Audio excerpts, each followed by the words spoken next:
और एक सिंधु घाटी सभ्यता में जो पूजा विधि थी, वो पूजा विधि आज भी हमारे समाज में जिंदा है। हाथों में जो पहनते थे कड़े वगैरह उजाड़ दे दिया। पुरुष जैसे कपड़े लपेटते थे उस जमाने में, मूर्तियों पर कपड़े लपेटने का विधान है। आज भी हमारे लोग धोती ऐसे लपेट देते हैं।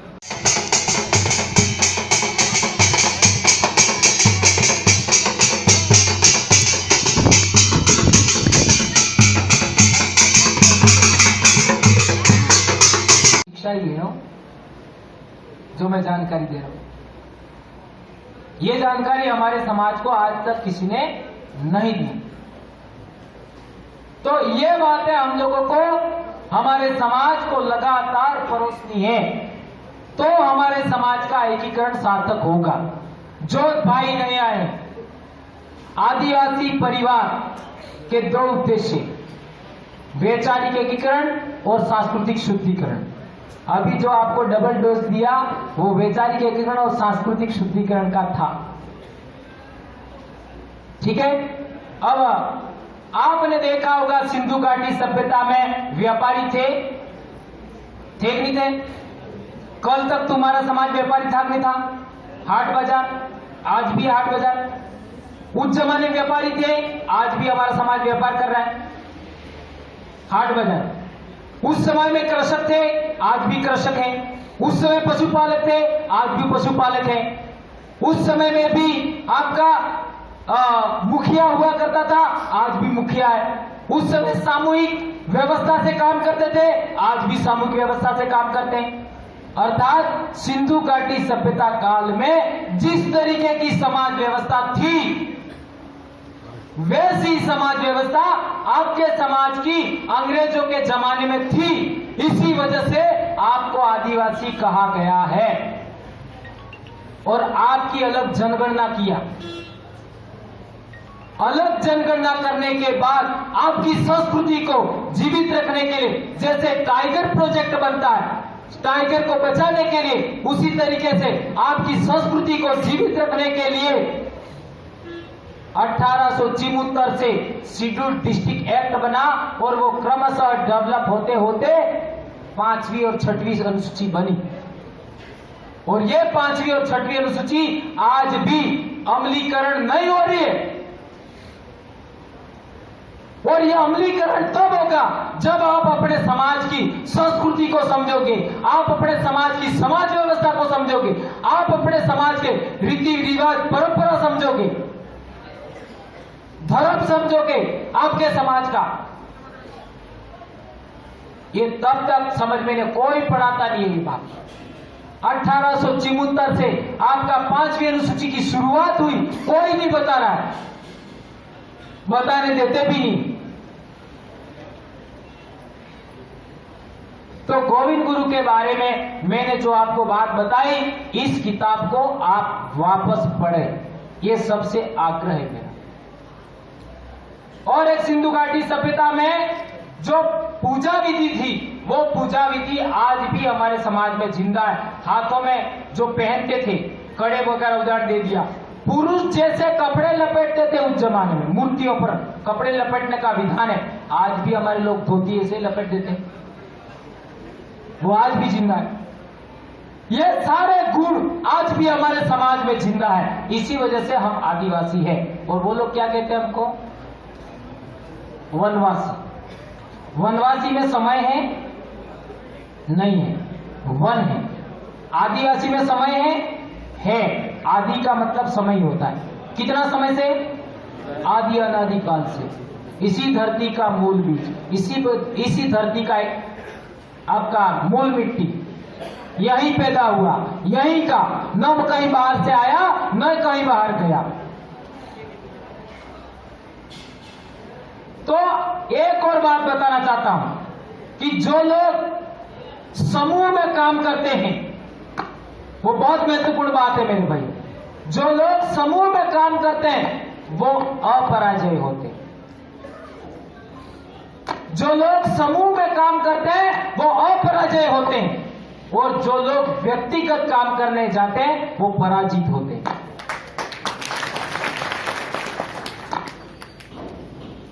सिंधु घाटी सभ्यता पर आक्रमण हुआ, ये आप शतपथ ब्राह्मण में भी देख सकते हैं। शतपथ ब्राह्मण किताब है,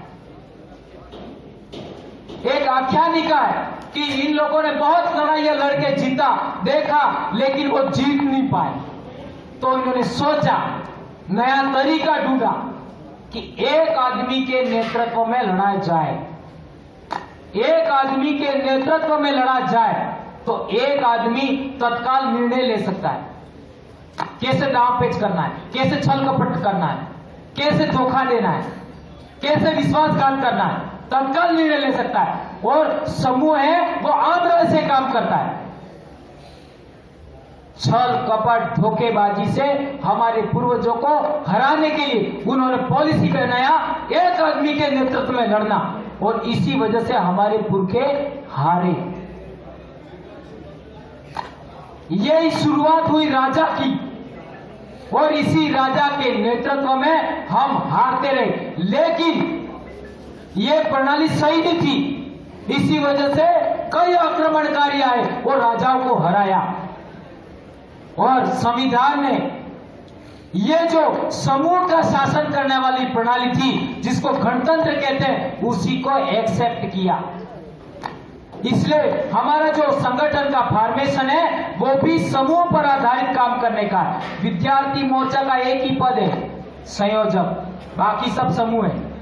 मुक्ति मोर्चा का एक ही पद है, संयोजक, बाकी समूह है। ये केवल आपका ये कर्मचारी संगठन बना रहे, उसमें पद बना रहे, क्योंकि ये उनकी व्यवस्था है, ये हमारी व्यवस्था नहीं है। ठीक है, इसलिए हम लोगों को एक आदमी के नेतृत्व में काम करने वाली जो बातें हैं उनको गौण समझना है, और समूह के नेतृत्व में काम करने वाली बात है उनको ज्यादा महत्व देना है। ये बात मैं कहना चाहता था। हाँ, और संगठन का अपन ने जो प्रारूप तो दे भी दिया है, और जो आज का हमारा शिक्षक सम्मेलन है वो शिक्षक सम्मेलन ऐतिहासिक होना चाहिए। बहुत सारे भाई आपके बीच में बात रखेंगे। ये शिक्षक सम्मेलन से ज्यादा मैंने चिंतन शिविर बना दिया, बराबर है। लेकिन इतने योग्य आदमी दूसरे दिन मिले नहीं मिले, इसकी क्या गारंटी। इसलिए मैंने आपके बीच में बात रखी, कुछ गलत कह दिया हो तो माफ करना। और एक बात और, शिक्षा के पर यदि वो उदाहरण भी दे रहा था मैं, यदि हमारे बच्चों को पहली से चौथी क्लास तक कूड़ो, डूबी, डाही, डेटको,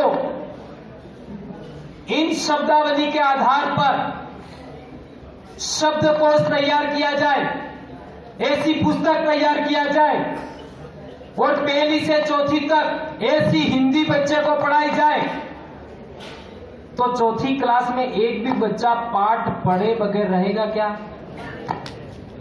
रहेगा? ये आज भी सरकारें नहीं कर रही। ये करने के लिए सरकारों को मजबूर करना है। कैसे पढ़ाना है बच्चे को? त्रिभाषा सूत्र है, चतुर्भाषा सूत्र लागू करना है। अभी त्रिभाषा सूत्र है ना, चतुर्भाषा सूत्र लागू करना है। जैसे डेटको, फ्रॉक, मेंढक, मंडूक, हो गया चतुसूत्र। उड़ो, पैरट, तोता, शुक, बराबर।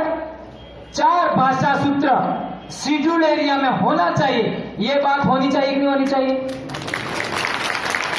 यदि ये होगा तो वो डपोर बच्चे जिनका उदाहरण दिया वो डपोर नहीं रहेंगे। कोई बच्चा, पढ़ने वाला बच्चा ड्रॉप आउट नहीं होगा। कोई बच्चा भाग करके स्कूल नहीं छोड़ेगा। 7वीं 8वीं क्लास में बच्चे भाग जाते, ये नहीं होगा। इतनी बड़ी बात हम लोगों को हमारे समाज के लिए करना है। एक और बात, संत गोविंद गुरु के जो संत परंपरा है, संत माधजी महाराज का सबसे बड़ा मोटो, सबसे बड़ा उद्देश्य क्या था? दारू विहीन आदिवासी इलाका। भुला रहे लोग। संत सुरमाल महाराज का सबसे बड़ा मोटो क्या था, उद्देश्य क्या था, एम्स क्या था? दारू विहीन आदिवासी इलाका। सही कह रहा हूं, गलत कह रहा हूं? इसी बात में आगे बढ़ाओ। संत गोविंद गुरु का आंदोलन का सबसे बड़ा स्रोत क्या था, उद्देश्य क्या था, मोटो क्या था, आदर्श क्या था? दारू विहीन आदिवासी इलाका। ये लेटर में भी पढ़ सकते हैं कि डूंगरपुर रियासत में, बांसवाड़ा रियासत में, उदयपुर रियासत में, ईडर रियासत में, इसी किताब में भी मिल जाएगा। सूत रियासत में इतने दारू की आमदनी कम हो गई, ये बताया गया है, दारू विहीन आदिवासी इलाका। इसके बाद संत ज्योतिसर महाराज, उन्होंने भी वही बात बताई। इसके बाद देवापुरी महाराज, उन्होंने कभी कहा दारू विहीन आदिवासी इलाका। गोविंद गुरु के हमारे इलाके में पाल सुराता के संत पुरिया जी महाराज, उन्होंने भी इसी बात का प्रचार किया, जिनके वंशज ये महाराज बैठे हुए।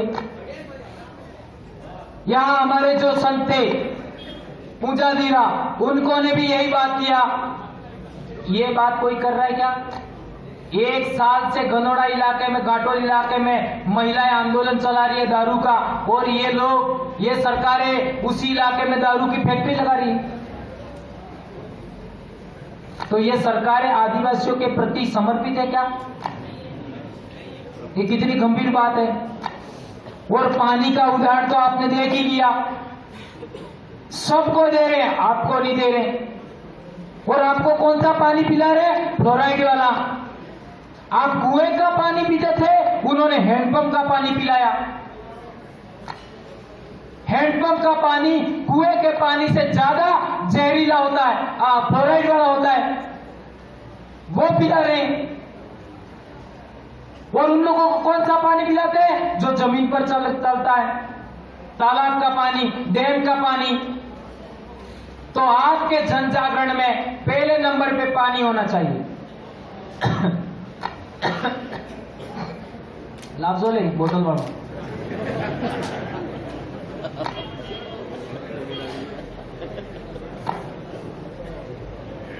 आपके जन जागरण में पहले नंबर पे भील प्रदेश की नदियों का पानी, भील प्रदेश के तालाबों का पानी, भील प्रदेश के बांधों का पानी सबसे पहले आदिवासी को मिलना चाहिए, उसके बाद दूसरों को मिलना चाहिए। ये हमारी सबसे पहली डिमांड होनी चाहिए।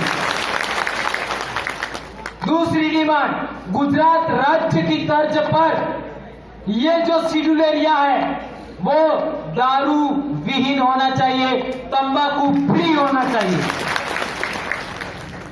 ये दूसरी डिमांड। और तीसरी डिमांड हमारी होनी चाहिए, कक्षा 1 से 4 तक स्थानीय बोली भाषा में पाठ पढ़ाने की आपका पाठ्य पुस्तक शब्दावली आधारित होनी चाहिए।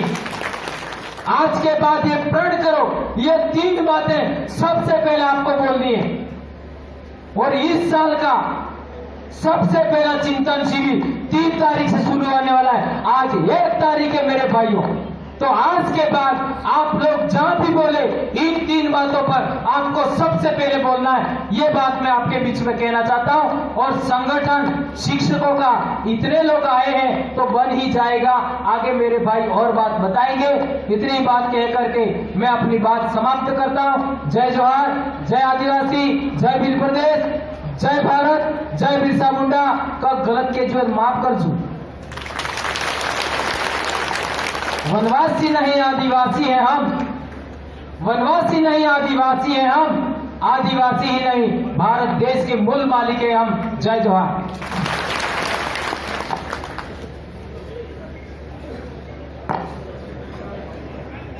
दोस्तों, हमारे YouTube चैनल को यहाँ पर क्लिक करके सब्सक्राइब करें।